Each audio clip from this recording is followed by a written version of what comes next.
तो एपिसोड की शुरुआत में हम देखते हैं कि डीप सी किंग के मरने की बात इस डायनासोर जैसे जीव को पता चल जाती है जो कि छिपकली के खानदान का है। तो ये नींद से जागकर अर्थ पर राज करने का सोचता है। तभी से कुछ मिसाइल्स आकर लगती है तो ये उनकी तरफ बढ़ जाता है। ये बात हीरो एसोसिएशन के इस बंदे को पता चल जाती है। फिर उस प्लेन से निकलती है टोर्नेडो और वो उस डायनासोर के सामने आकर खड़ी हो जाती है। तो ये पूछता है तुम कौन हो। लेकिन तभी टोर्नेडो को कॉल आता है तो वो कॉल पर बात करने लगती है। वो कहती है क्या कहा, मैं वापस आ जाऊं, लेकिन तुमने तो मुझे यहाँ पर ये कहकर भेजा था कि कोई अजीब सा मॉन्स्टर जाग गया है। तो डायनासोर कहता है अजीब सा, मैं एंशिएंट किंग हूँ। लेकिन टोर्नेडो उसकी बिना सुने कॉल पर ही बात करती रहती है और जब डायनासोर बोलना बंद नहीं करता तो कहती है चुप हो जाओ, क्या तुम्हें नहीं दिखता कि मैं कॉल पर बात कर रही हूँ। फिर जैसे ही वो कॉल काटती है तो डायनासोर कहता है क्या तुम्हारी बात खत्म हो गई। तो टोर्नेडो कहती है क्या तुम मुझे डराने की कोशिश कर रहे हो, क्या मुझे कांपना चाहिए। तो डायनासोर कहता है जब तक बहादुरी दिखा सकती हो दिखा लो। लिटिल रंट मतलब छोटी सी चीज या छोटी सी वस्तु। तो टोर्नेडो कहती है रंट किसे कहा। फिर डायनासोर टोर्नेडो को कुचलने की कोशिश करता है लेकिन वो उड़कर उसके साइड में आ जाती है। तो डायनासोर कहता है अच्छा तो तुम ऐसा भी कर सकती हो, लेकिन अगर तुम मुझे खत्म करना चाहती हो तो वो तो सिर्फ एक बड़ा सा मीटियोर ही कर सकता है। तो टोर्नेडो कहती है ठीक है, मैं उसका इंतजाम करती हूँ। तो डायनासोर को लगता है कि वो मजाक कर रही है तो वो उस पर अटैक करने ही वाला होता है, लेकिन तभी एक बड़ा सा मीटियोर आकर उसके ऊपर गिर जाता है। फिर हमें बैंक के डोजो को दिखाया जाता है जहां पर bank fist of flowing water crushing rock दिखाता है और साइतमा और जेनोस को भी ट्राई करने के लिए कहता है, लेकिन वो दोनों ही मना कर देते हैं। जो देखकर बैंक के चेले चारांको को गुस्सा आता है और वो उन पर हमला करने आता है। तो जेनोस उसकी गर्दन पकड़ लेता है जिससे कि चारांको हार मान लेता है। तो जेनोस कहता है क्या यही तुम्हारा बेस्ट स्टूडेंट था। तो बैंक कहता है अफसोस हाँ। तो जेनोस कहता है लेकिन मैंने तो सुना था कि तुम्हारे डोजो में बहुत ही बढ़िया बढ़िया फाइटर्स थे।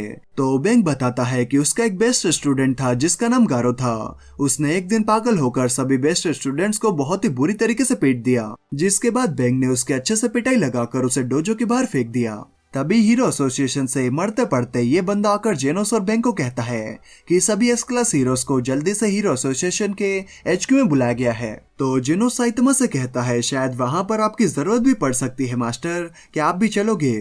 तो साइतमा कहता है हाँ बिल्कुल, वैसे भी मेरे पास और कुछ काम नहीं है। फिर वो तीनों हीरो एसोसिएशन के एचक्यू में पहुंच जाते हैं जहां पर उन्हें एटॉमिक समुराई मिलता है। एटॉमिक समुराई बैंक और जेनोस को तो पहचान लेता है लेकिन साइतमा को नहीं पहचानता। तो बैंक बताता है कि ये साइतमा है, क्लास बी का हीरो। मुझे यकीन है कि ये अपने बेहतरीन टैलेंट से एक दिन क्लास एस के टॉप तक जरूर पहुंचेगा, इसीलिए हम इसे भी अपने साथ ले आए। तो साइतमा एटॉमिक समुराई से कहता है हेलो मिडिल एज्ड हीरो, तुमसे मिलकर खुशी हुई। तो एटॉमिक समुराई कहता है मैं तुमसे हाथ नहीं मिलाऊंगा, मैं सिर्फ ताकतवर लोगों को ही स्वीकारता हूँ, लेकिन जब तुम क्लास एस में आ जाओगे तो मैं तुम्हें अच्छे से ग्रेड करूंगा। बाकी मैं अभी मिडिल एज्ड नहीं हूँ, मैं अभी सिर्फ 37 का हूँ। तो साइतमा सोचता है 37 एज मिडिल एज नहीं है, मुझे नहीं पता था। तभी टोर्नेडो कहती है आखिर क्लास बी हीरो को अपने साथ कौन लाया है, तुम्हें इसे अपने साथ नहीं लाना चाहिए था। तो वो साइतमा से कहती है अगर तुम्हें इनवाइट भी किया गया था तब भी अगर कोई पोलाइट बंदा होता तो वो मना कर देता, लेकिन मुझे यकीन है कि तुम यहाँ पर सिर्फ इसलिए आए हो ताकि तुम क्लासेस हीरोज के करीब आ सको। तुम मुझे पसंद नहीं आए, यहाँ से दफा हो जाओ। तो साइतमा कहता है आखिर ये खोई भी बच्ची कौन है। तो जेनोस बताता है कि ये टोर्नेडो है, क्लास एस की सेकंड रैंक हीरो। ये अपनी साइकिक पावर से मॉन्स्टर्स को हराती है। वही टोर्नेडो साइतमा को कुछ कह रही होती है लेकिन जेनोस के बुलाने पर साइतमा टोर्नेडो को इग्नोर करके वहां से चला जाता है। फिर हम देखते हैं कि सभी क्लास एस हीरोज एक जगह पर इकट्ठा हो जाते हैं। जैसा कि हमें पता ही है ये है क्लास एस का 17th रैंक का हीरो पूरी प्रिजनर। ये है जेनोस जो कि क्लास एस में 16th रैंक पर है। ये है मेटल बेट, क्लास एस का 15th रैंक का हीरो। ये है tank top master, class S का 14th रैंक का हीरो। ये है फ्लैशी फ्लैश, क्लास एस का 13th रैंक का हीरो। ये है वॉचडॉग मैन, क्लास एस का 12th रैंक का हीरो। ये है super alloy black lustre, class S का 11th रैंक का हीरो। ये है पिग गॉड, क्लास एस का 10th रैंक का हीरो। ये है ड्राइव नाइट, क्लास एस का 9th रैंक का हीरो। ये है ज़ॉम्बी मैन, क्लास एस का 8th रैंक का हीरो। ये है किंग, क्लास एस का 7th रैंक का हीरो। यहाँ पर क्लास एस का 6th रैंक का हीरो मेटल नाइट मिसिंग है। ये है चाइल्ड एम्परर, क्लास एस का 5th रैंक का हीरो। ये है एटॉमिक समुराई, क्लास एस का 4th रैंक का हीरो। इसे तो हम जानते ही है, बैंक क्लासेस का 3rd रैंक का हीरो। इसे भी जानते हैं टोर्नेडो क्लासेस की 2nd रैंक हीरो। और ये जगह है ब्लास्ट की, जो कि क्लासेस का टॉप रैंक का हीरो है और ये भी एब्सेंट है। इन सभी के बीच में बैठकर साइतमा कहता है, क्या मुझे एक चाय मिल सकती है? तो एक रोबोट उसे चाय लाकर देता है। तभी वहां पर ये आदमी आता है जिसका नाम है सिज। ये सभी से कहता है कि तुम सभी बेस्ट हीरोज हो और तुम सभी को मिलकर अर्थ को बचाना है। ये मिशन क्लास एस के लिए भी बहुत खतरनाक होगा, इसमें तुम्हारी जान भी जा सकती है। अगर कोई यहाँ से जाना चाहता है तो वो अभी जा सकता है, लेकिन अगर तुमने एक बार मुझसे सारी डिटेल से सुन ली तो तुम इस मिशन से पीछे नहीं हट सकते। तो कोई भी हीरो वहां से उठकर नहीं जाता तो सिज कहता है, भविष्यवाणी करने वाली मैडम शिवावा मर चुकी है। वो अगले 6 महीनों का फ्यूचर देख रही थी, तभी वो मर गई। वहीं साइतमा को शिवावा के बारे में कुछ भी पता नहीं होता, तो वो पूरी से पूछता है। तो पूरी कहता है वो भविष्यवाणियां करती थी, उन्होंने कई भविष्यवाणियां की थी जो कि सभी की सभी बिल्कुल सही निकली थी। फिर सिज बताता है कि शिवावा ने मरते वक्त एक आखिरी भविष्यवाणी की थी, जो कि ये है कि अर्थ मुसीबत में है। सिज आगे कहता है, शिवावा ने कई भविष्यवाणियां की थी जो कि 100% सही निकली थी। उनमें से कुछ में तो काफी लोगों की जानें भी गई थी, लेकिन शिवावा ने कभी भी मुसीबत वर्ड का इस्तेमाल नहीं किया था। कुछ ड्रैगन लेवल से भी ज्यादा खतरनाक खतरा 6 महीनों के अंदर हमारे सामने आएगा। तो हीरोज कहते हैं, लेकिन हमें नहीं पता कि वो खतरा 6 महीनों में कब आएगा। तो सिज कहता है, सही कहा, लेकिन मैं चाहता हूँ कि तुम सभी अगले 6 महीनों तक लड़ाई के लिए तैयार रहो। तो साइतमा कहता है, अगले 6 महीनों में मतलब कि वो दिन कल भी हो सकता है या आज भी। तो सिज कहता है, हाँ सही कहा, लेकिन तुम कौन हो? तो साइतमा मुस्कुराकर कहता है, अच्छा हुआ मैं यहाँ पर आया।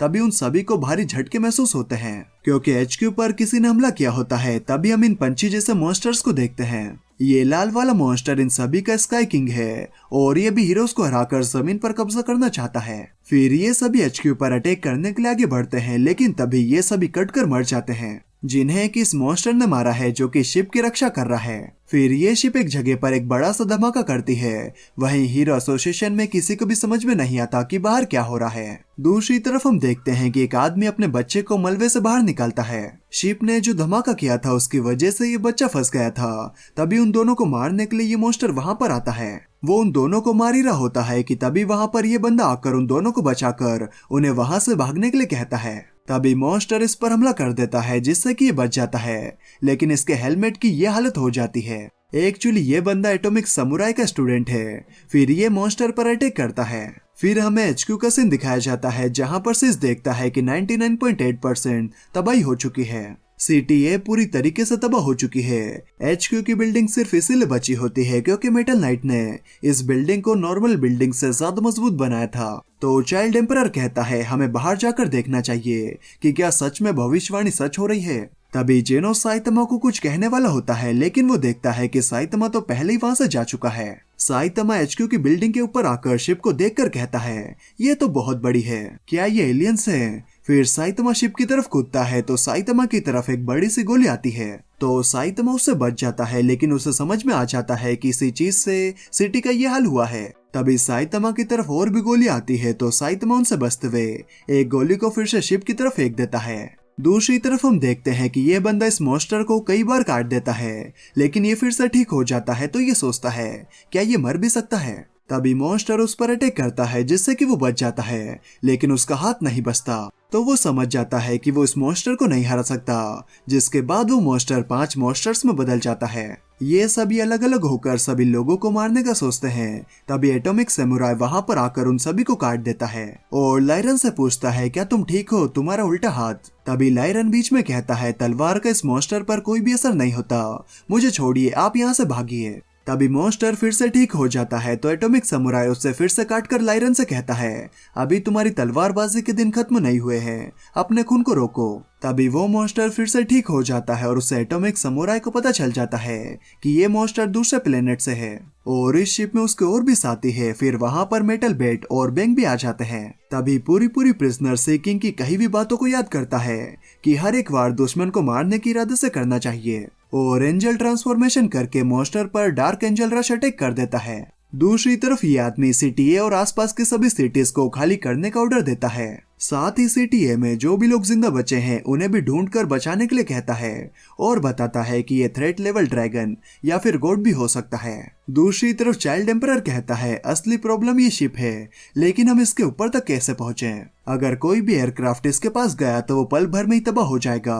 तो ब्लैक लस्टर किंग से कहता है तुम बेस्ट फाइटर्स में से एक हो, क्या तुम्हारे पास कोई आइडिया है? वहीं जेनो सोचता है किंग क्लास एस का 7th रैंक का हीरो, इसे दुनिया का सबसे ताकतवर इंसान भी कहा जाता है और सभी हीरोज भी इसकी काफी इज्जत करते हैं। किंग कहता है मैं कुछ भी नहीं कर सकता, ये बहुत ऊपर है। लेकिन ये शिप अभी नहीं हिल रही, तो हमें इस मौके का फायदा उठाकर मेटल नाइट को यहाँ पर बुलाना चाहिए। तो टोर्नेडो कहती है ये तुम क्या कह रहे हो, क्या तुम सबसे ताकतवर नहीं हो? उन्होंने पूरी सिटी उड़ा दी और तुम उन्हें यूं ही छोड़ दोगे? तो ब्लैक लस्टर कहता है शांत हो जाओ टोर्नेडो, अगर किंग को गुस्सा आ गया तो वो तुम्हें मार डालेगा। तो टोर्नेडो कहती है शिप के बारे में भूल जाओ, इसे मैं खुद संभाल लूंगी। तो जेनोस कहता है मैं भी तुम्हारा साथ चलूंगा, मुझे नहीं पता कि मैं कितना काम आऊंगा, लेकिन मैं दुश्मन पर जमीन से हमला करूंगा। तो टोर्नेडो कहती है लगता है तुमने सुना नहीं, मैंने कहा कि इसके बारे में भूल जाओ। तो जेनोस उसे इस तरीके से देखता है तो ब्लैक लस्टर कहता है आराम से जेनोस, मुझे पता है कि तुम कैसा महसूस कर रहे हो, लेकिन अगर तुमने टोर्नेडो का दिमाग खराब किया तो वो तुम्हें मार डालेगी। तो जेनो सोचता है वैसे भी किसी के साथ में टीम बनाने की कोई भी जरूरत नहीं है, मास्टर पहले ही शिप के अंदर घुस चुके हैं। चाहे ये भविष्यवाणी हो या ना हो, ऐसा कोई भी मॉन्स्टर नहीं है जो कि मास्टर को हरा सके। अगर ऐसा कोई मॉन्स्टर होता तो मुझे लगता है कि इंसानी जाति काफी पहले ही मिट जाती। वहीं हम साइतामा को देखते हैं जो कि शिप के अंदर सभी मॉन्स्टर्स की छुट्टी करते हुए आगे बढ़ रहा होता है। तभी उसके सामने एक मॉन्स्टर आता है जिसका नाम है ग्रोरीबास। वो साइतामा पर एसिड फेंकने वाला होता है, लेकिन साइतामा उसे निपटाते हुए जल्दी से आगे बढ़ जाता है और शिप में काफी तबाही मचाने लगता है और सोचता है अगर बॉस अभी तक जिंदा है तो क्या बॉस के सामने आने का टाइम नहीं हो गया। तभी हम देखते हैं एलियंस के बॉस को। मुझे इस एपिसोड में सबसे बढ़िया सीन वो लगा जब टोर्नेडो साइतामा को लेक्चर दे रही होती है और साइतामा कहता है आखिर ये खोई हुई बच्ची कौन है। तो आपको इस एपिसोड में सबसे बढ़िया सीन कौन सा लगा मुझे कमेंट करके जरूर बताएं, और यहाँ तक आए हो तो वीडियो तो अच्छी लगी होगी यार, तो चैनल को लाइक और सब्सक्राइब भी कर देना। बाकी आपको इस एपिसोड में सबसे बढ़िया सीन कौन सा लगा मुझे कमेंट करके जरूर बताएं, और यहाँ तक आए हो तो वीडियो तो अच्छी लगी होगी यार, तो लाइक और सब्सक्राइब भी कर देना। बाकी अगर आपको मूवीज या वेब सीरीज देखने का भी शौक है तो आप मेरे दूसरे चैनल रिके अड्डा को भी सब्सक्राइब कर सकते हैं। तो चलिए मैं मिलता हूँ आपसे अगली वीडियो में, तब तक ले bye bye and take care.